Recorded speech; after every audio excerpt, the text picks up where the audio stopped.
Vamos ver alguns exemplos de cálculo de séries de Fourier. Para isso vamos recapitular algumas ideias.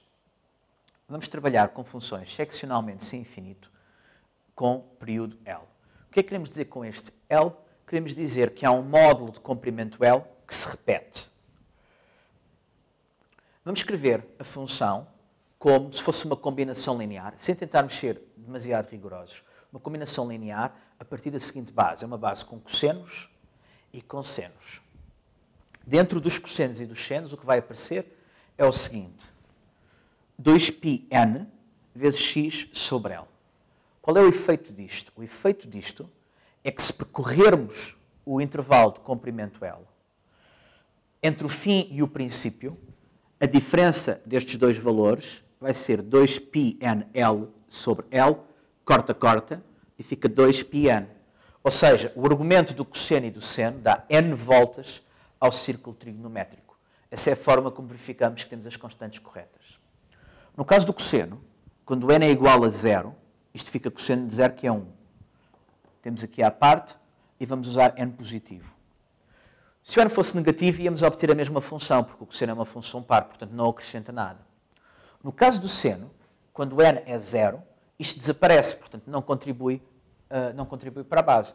Com n negativo, trocava o sinal, mas era linearmente dependente da mesma função com o n positivo, portanto também não acrescentava nada. Quem são os coeficientes? Como esta base é uma base ortogonal para as funções que estamos a considerar, os coeficientes vão sempre ter este formato. Produto interno da função f com o elemento da base, a dividir pelo produto interno do elemento da base por ele próprio. Quem é este produto interno? É o integral de um extremo ao outro do intervalo, do produto das funções, e caso estejamos a usar valores complexos, usando conjugado para a segunda função. Ora, o produto interno de 1 com 1 é sempre o comprimento do intervalo. O produto interno do cosseno com cosseno, ou do seno com seno, é metade do comprimento do intervalo. Daí termos separado o caso do n igual a 0 e o caso do n positivo, porque vai, de facto, ser algo diferente. Portanto, simplificando o significado disto, para este coeficiente temos integral da função f vezes 1 a dividir pelo comprimento. Para este temos integral da função f vezes este cosseno a dividir por metade do comprimento. E para este temos integral da função f vezes este seno a dividir por metade do comprimento. E para estas, tipicamente, vamos ter que ter cuidado com o n, porque as expressões vão ficar um pouco mais complexas e vamos ter que manter o n enquanto ele sobreviva. Vejamos um exemplo. Vamos imaginar que temos a função f de x igual a x definida de 0 a 1 e que queremos calcular a sua série de Fourier. Ora, a primeira coisa a ter em conta é que a série de Fourier não existe para funções definidas no intervalo. A série de Fourier existe para funções periódicas. Então, nós temos que escrever esta função de forma periódica. Ora, podemos pegar no módulo e repeti-lo. E passa a ser uma função de período 1, para a qual podemos calcular a série de Fourier. Ora, vale a pena notar que, ao fazermos isto, estamos a ficar dependentes de qual o intervalo que estamos a repetir. Se, em vez de usar este intervalo, tivéssemos usado o intervalo de 0 a 2 como módulo, o gráfico da função já seria diferente. Já seria um gráfico assim. E, portanto, a função que obteríamos não era a mesma. Ou seja, a série de Fourier que vamos obter vai sempre depender do intervalo e temos que ter em conta qual é o fim para que estamos a usá-la, porque isso vai ajudar a decidir qual é o intervalo relevante. Neste caso, vamos centrar-nos no intervalo de 0 a 1. Ora, temos já aqui um problema. Se nós queremos que a função seja periódica, num lado, estamos a dizer que o valor ali tem que ser 1, mas aqui tem que ser 0. Mas se ela é periódica, aqui o valor teria de ser 0. Ora, a forma como vamos resolver isto é a seguinte. Do ponto de vista da série de Fourier, e a razão porque eu pus ali o igual entre aspas, a série de Fourier não vai reconhecer nem este valor nem este. Estando a lidar com funções seccionalmente sem infinito, a série de Fourier pensa que o valor é a média dos dois. E, portanto, o que vamos fazer é simplesmente ignorar o que aconteça nestas descontinuidades, porque a série de Fourier vai fazer aquilo que lhe apetecer.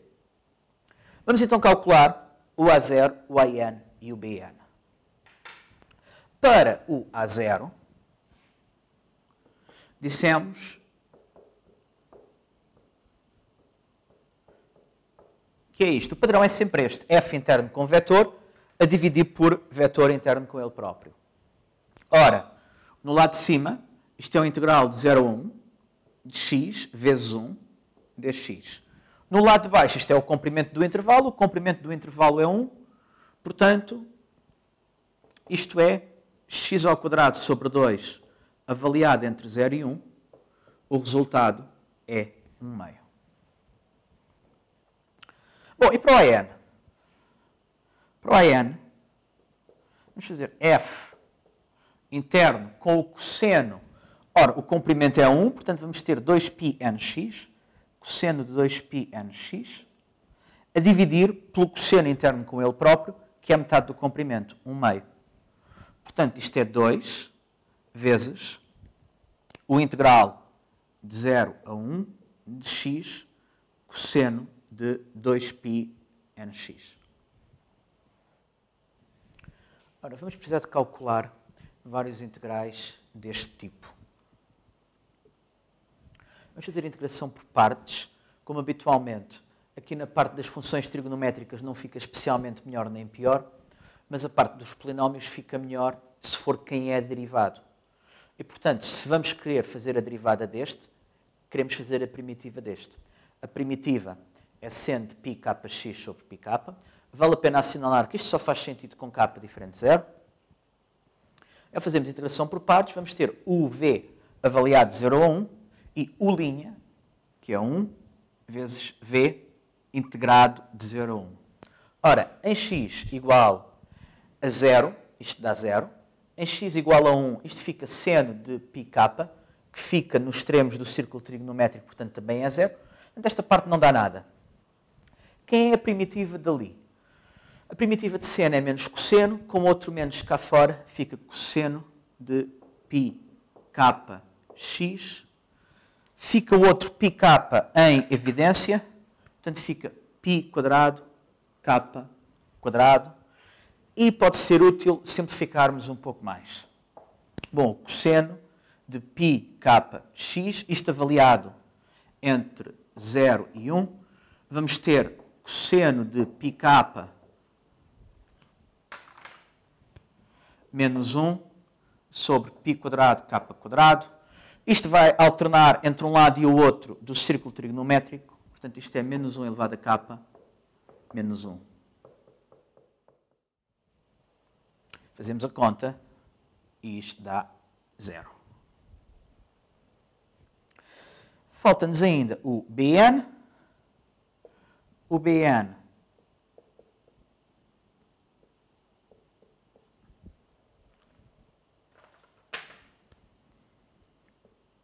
vai ser construído exatamente da mesma forma.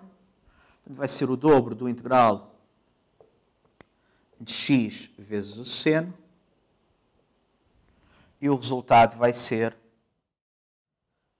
para calcular com o seno, usamos técnicas semelhantes, não vale a pena estarmos a repetir, e no fim, de novo, continuamos a assumir que o k é diferente de 0, e no fim chegamos a isto. Já agora, vale a pena assinalar, para quem prefira usar a exponencial complexa, que estes dois integrais podem ser calculados em simultâneo. Porquê? Porque a parte do cosseno é a parte real desta exponencial complexa, e a parte do seno é a parte imaginária. E como o trabalho que dá a fazer este é mais ou menos semelhante ao trabalho que dá a fazer aquele, qualquer deles, calculamos 2 em 1. No fim, chegamos a isto, depois de simplificado, e realmente a parte real bate certo com a do cosseno, a parte imaginária bate certo com a do seno. 2 vezes menos 1 sobre 2πn. Ora, com base nisto, a nossa função, e atenção, é a função azul, já não é a função original, é a função periódica com período 1, ignorando o que se passa ali no sítio dos saltos. A nossa função vai ser igual a 1 meio, a contribuição do A0. Os ANs não contribuem nada com os cossenos e, portanto, vamos ficar apenas com mais somatório, com n maior que 0, de menos 1 sobre πn, seno de 2πnx. Ora, isto significa que, por exemplo, se quisermos ver quem é que a série pensa que é o valor em 0, podemos substituir em x igual a 0. Isto vai dar 1 meio mais somatório de coisas com senos. Somatório de 0. Portanto, em x igual a 0, a série realmente pensa que o valor é 1 meio. Em x igual a 1 quarto,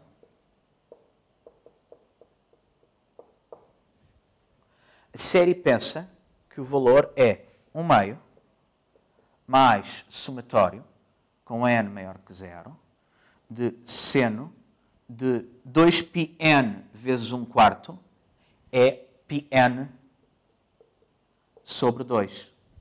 Tudo a dividir por πn e falta-nos aqui um sinal de menos. Mas quem é o seno de πn sobre 2?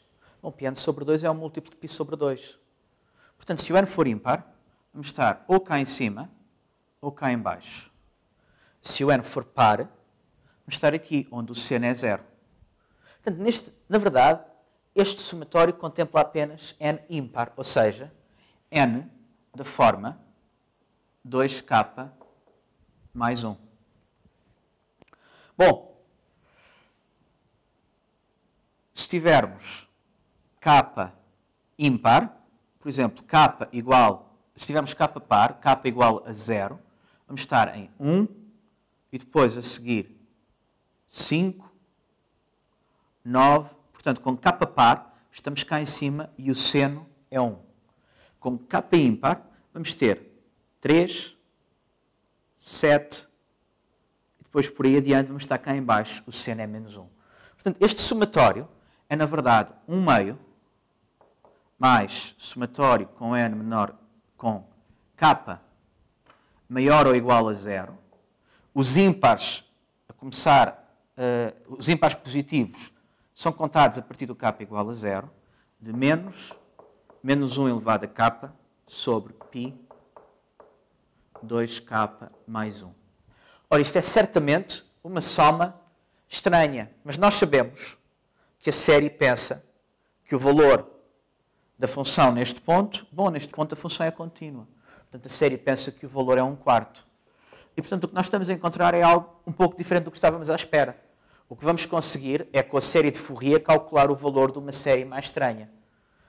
Vamos mandar este 1 quarto para aqui e este somatório para o outro lado, trocando o sinal. 1 meio menos 1 quarto dá 1 quarto.